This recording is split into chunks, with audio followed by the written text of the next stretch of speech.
ನಮಸ್ಕಾರ. ಇದು ಆರೋಗ್ಯ ಕಿರಣ. ಆರೋಗ್ಯ ಕಿರಣ ವಿಶೇಷ ಮಾತುಕತೆಗೆ ಸ್ವಾಗತ.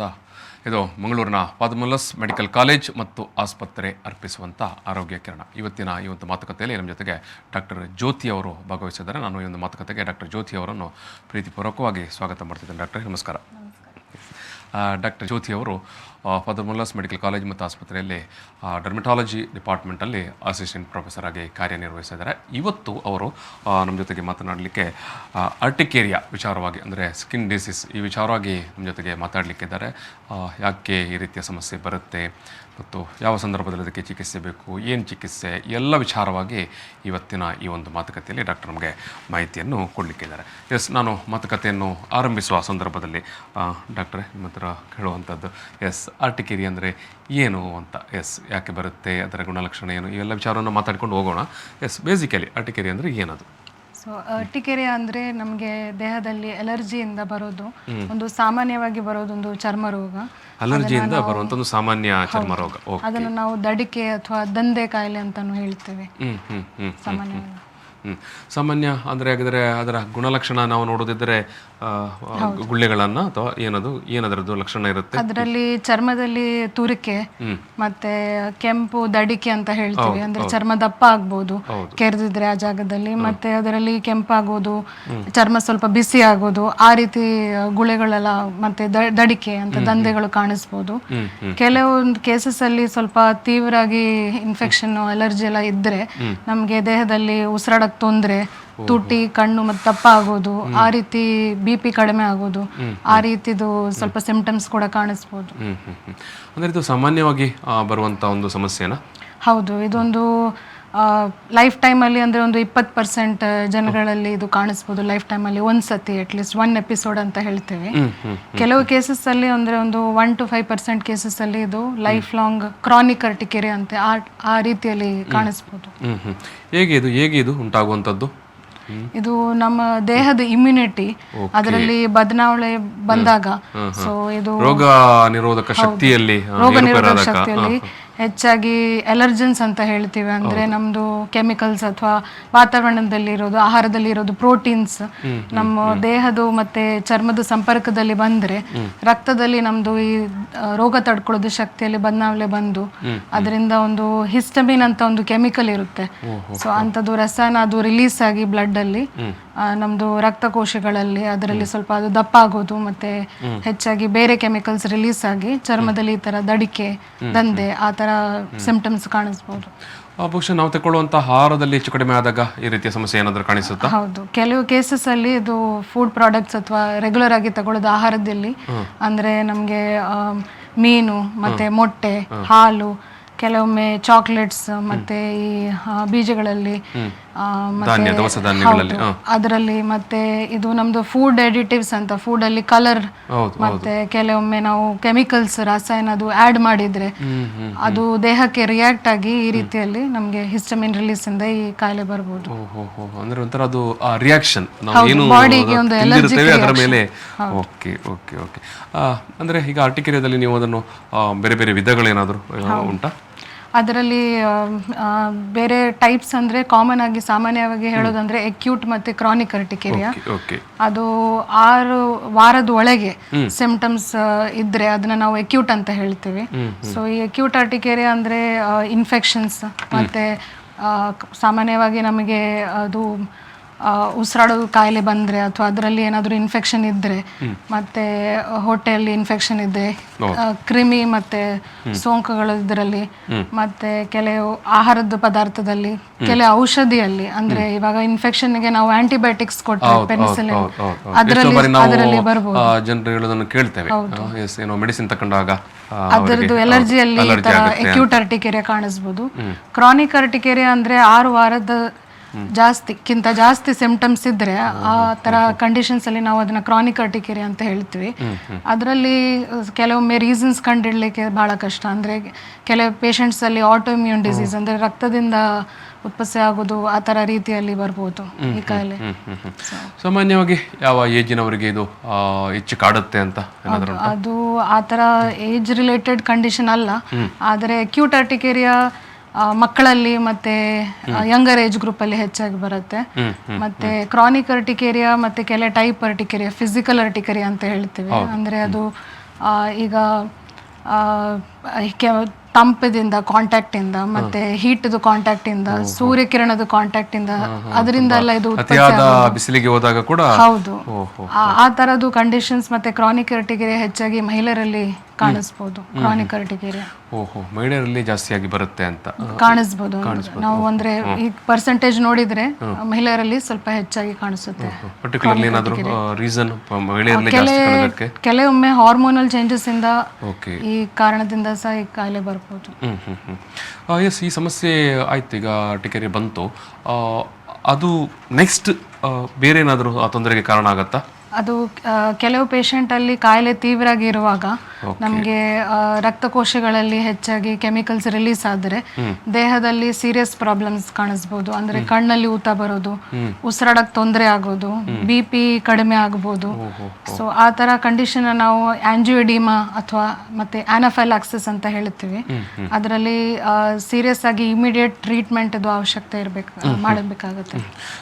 ಎಸ್, ಟ್ರೀಟ್ಮೆಂಟ್ಗೆ ಸಂದರ್ಭದಲ್ಲಿ ಎಸ್ ನೀವು ಯಾವ ರೀತಿಯ ಡಯಾಗ್ನೋಸ್ ಮಾಡ್ತೀರಿ? ಈಗ ಸಪೋಸ್ ಅಂತ ಒಂದು ಗಂಭೀರವಾದಂಥ ಪೇಷಂಟ್ ಬಂದರು. ಹೌದು. ಸೊ ನಮಗೆ ಇವಾಗ ಪೇಷಂಟ್ನ ನೋಡಿದ ತಕ್ಷಣ ದಡಿಕೆ ಇದ್ರೆ ಅದು ಈಸಿಯಾಗಿ ನಾವು ಕಂಡುಹಿಡ್ಬೋದು ಕಾಯಿಲೆ ಅರ್ಟಿಕೇರಿಯಾ ಅಂದ್ರೆ. ಈಗ ಕೆಲವೊಮ್ಮೆ ಪೇಷಂಟ್ಸ್ ಅಲ್ಲಿ ಮಾತ್ರೆ ತಗೊಂಡು ಬರ್ತಾರೆ, ಅವರಲ್ಲಿ ದಡಿಕೆ ಮತ್ತೆ ದಂಧೆಗಳು ನಮಗೆ ಗೊತ್ತಾಗೋದಿಲ್ಲ.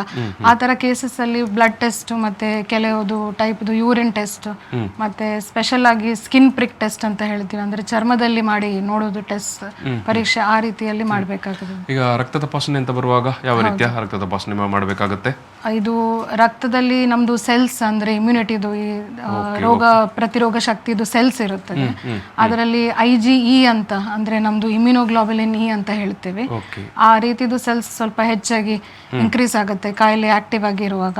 ಮತ್ತೆ ಇನ್ಫೆಕ್ಷನ್ ಇದ್ರೆ ನಮಗೆ ಇನ್ಫೆಕ್ಷನ್ ರೀತಿಯಲ್ಲಿ ರಕ್ತ ಪರೀಕ್ಷೆ ಮಾಡಿದ್ರೆ ಅದರಲ್ಲಿ ಗೊತ್ತಾಗುತ್ತೆ. ಕೆಲ ಪೇಷಂಟ್ಸ್ ಅಲ್ಲಿ ಥೈರಾಯ್ಡ್ ಸಮಸ್ಯೆದಿಂದ ಈ ಕಾಯಿಲೆ ಬರ್ಬೋದು. ಸೊ ಥೈರಾಯ್ಡ್ ಟೆಸ್ಟ್ ಮಾಡಿದ್ರೆ ಅದು ರಕ್ತದಲ್ಲಿ ಗೊತ್ತಾಗುತ್ತೆ. ಪರ್ಟಿಕ್ಯುಲರ್ಲಿ ಸ್ಕಿನ್ ಏನಾದರೂ ಟೆಸ್ಟ್ ಮಾಡ್ಲಿಕ್ಕೆ ಇರುತ್ತಾ? ಹೌದು, ಇದರಲ್ಲಿ ಸ್ಕಿನ್ ಪ್ರಿಕ್ ಟೆಸ್ಟ್ ಅಂತ ಇದೆ. ಅದು ಎಲ್ಲ ಆಸ್ಪತ್ರೆಯಲ್ಲಿ ಲಭ್ಯ ಇಲ್ಲ, ಅದು ಸ್ವಲ್ಪ ಸ್ಪೆಷಲೈಸ್ ಟೆಸ್ಟ್.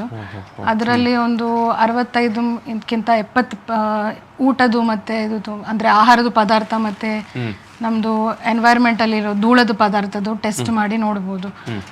ಅದು ನಾವು ಚರ್ಮಕ್ಕೆ ಅದು ರಸಾಯನ ಹಾಕಿ ಅದರಲ್ಲಿ ಒಂದು ಸಣ್ಣ ಪ್ರಿಕ್ ಅಂತ ಹೇಳ್ತೀವಿ, ಲ್ಯಾನ್ಸೆಟ್ ಇಂದ ಪ್ರಿಕ್ ಮಾಡಿ ಅದಕ್ಕೆ ರಿಯಾಕ್ಷನ್ ಆಗುತ್ತಾ ಅಥವಾ ಪೇಷಂಟಿಗೆ ಎಲರ್ಜಿ ಇದೆಯಾ ಇಲ್ವಾ ಅಂತ ಕಂಡುಹಿಡ್ಬೋದು.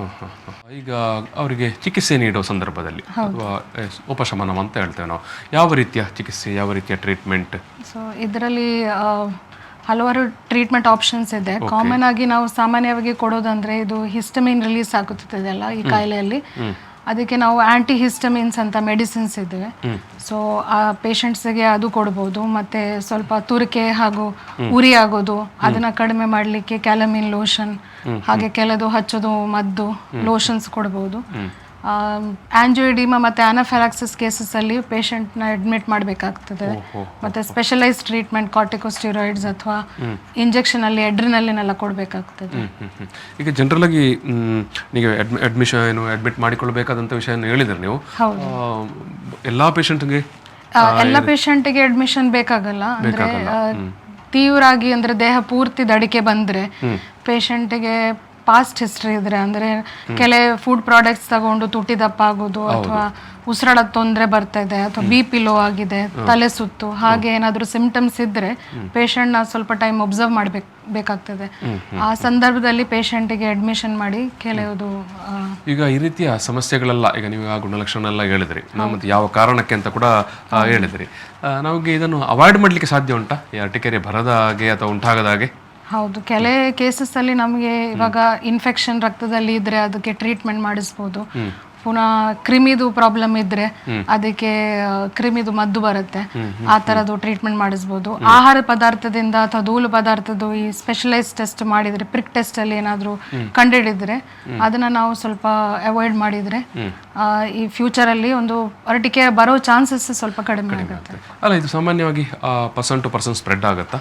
ಇದು ಹರಡೋದು ಕಾಯಿಲೆ ಅಲ್ಲ, ಅಂದ್ರೆ ಒಬ್ರಿಂದ ಒಬ್ಬರಿಗೆ ಸ್ಪ್ರೆಡ್ ಆಗೋದಿಲ್ಲ. ಆದ್ರೆ ಪಾರಂಪರಿಕವಾಗಿ ಹೆರಿಡಿಟರಿ Hereditary ಆಗಿ, ಕೆಲವು ಕೇಸಸ್ ಅಲ್ಲಿ ಹೌದು ಆ ಸಂದರ್ಭದಲ್ಲಿ ಈ ಕಾಯಿಲೆ ಕಾಣಿಸ್ಬೋದು, ಆದರೆ ಒಬ್ಬರಿಂದ ಒಬ್ಬರಿಗೆ ಸಾಂಕ್ರಾಮಿಕ ರೋಗ ಅಲ್ಲ ಅದು, ಅಂದ್ರೆ ಹರಡುವುದಿಲ್ಲ. ಎಸ್, ಓಕೆ, ಹರಡುವುದಿಲ್ಲ. ಬಟ್ ನೀವು ಪಾರಂಪರಿಕವಾಗಿ ಬರುವಂಥ ಒಂದು ಸಂದರ್ಭ ಉಂಟಂತ ಕೂಡ ಹೇಳಿದ್ರೆ, ಅಂದರೆ ಇಟ್ ಮೀನ್ಸ್ ಇದು ಒಬ್ಬ ವ್ಯಕ್ತಿಗೆ ಬಂದರೆ ಅದು ಜೀವನ ಪರ್ಯಂತವಾಗಿ ಇರುತ್ತಾ ಅಥವಾ ಹೇಗೆ ಅದು? ಅದು ಕೆಲವು ಕೇಸಸ್ ಅಲ್ಲಿ, ಅಕ್ಯೂಟ್ ಕೇಸಸ್ ಅಲ್ಲಿ ಅದು ಮದ್ದು ಮಾಡಿದ್ರೆ ಸ್ವಲ್ಪ ಟೈಮಲ್ಲಿ, ಅಂದ್ರೆ ಒಂದು 6 ವಾರದ ಒಳಗೆ ಹೋಗುತ್ತೆ.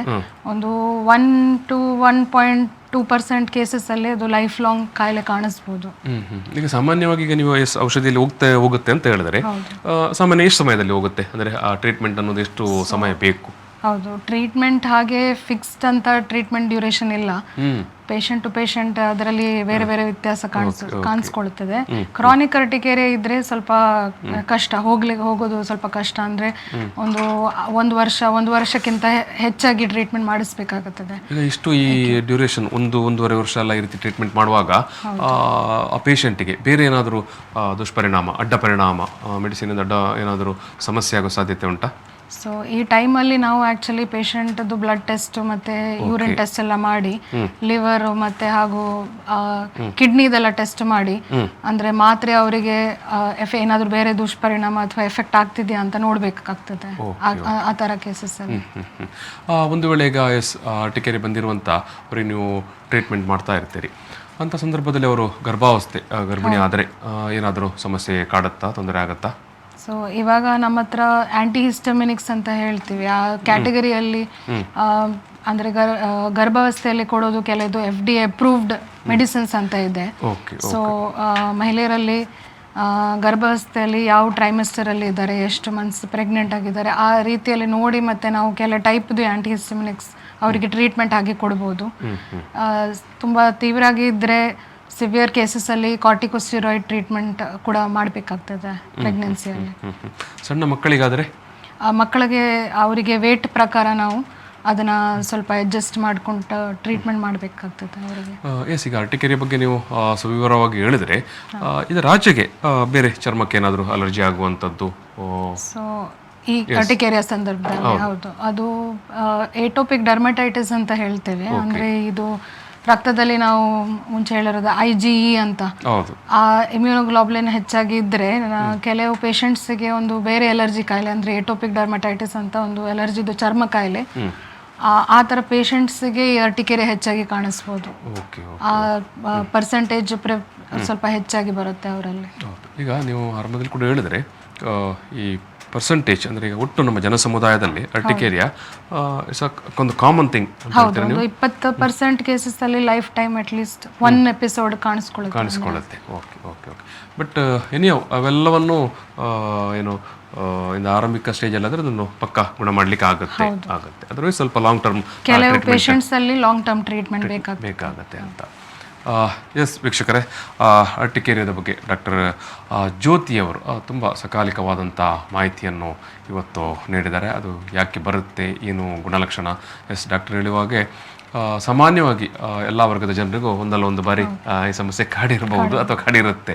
ಸೊ ಅದಕ್ಕೆ ಸಕಾಲಿಕವಾದ ಚಿಕಿತ್ಸೆಗಳು ಕೂಡ ಇದೆ. ಕೆಲವು ಸಂದರ್ಭದಲ್ಲಿ ದೊಡ್ಡ ಆಸ್ಪತ್ರೆಗಳಿಗೆ ಬಂದು ಚಿಕಿತ್ಸೆ ಪಡೆಯಬೇಕಾದಂಥ ಅನಿವಾರ್ಯತೆ ಕೂಡ ಇದೆ ಅನ್ನೋದನ್ನು ಡಾಕ್ಟರ್ ಇವತ್ತು ಹೇಳಿದ್ದಾರೆ.